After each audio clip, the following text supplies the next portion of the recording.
At ang nakikita ko ngayon, kaya hindi ko sinasabing mag-resign si BBM dahil po, kung hindi dahil sa kanya, hindi nagumpisa itong flood control investigation na to. Kung hindi po dahil kay BBM, hindi po kumikilos ngayon ang Senado at ang ating Kongreso. Kasi mismo may mga kaalyado si BBM na baka matamaan dito. O bakit niya to gagawin?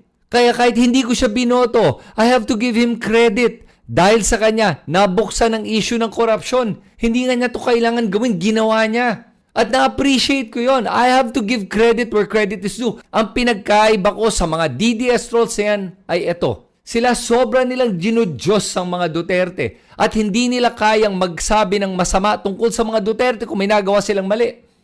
Ako po, kung may nagawang mali ang isang tao, I will call them out.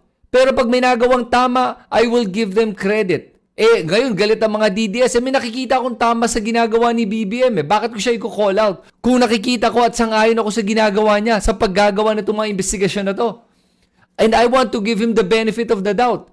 Nilagay niya doon si Vince Dizon sa DPWH at naglilinis na ngayon ng ahensyang yon. Sa mga ginagawang kilos ni DPWH Secretary Vince Dizon, mukhang okay naman ang ginagawa niyang trabaho.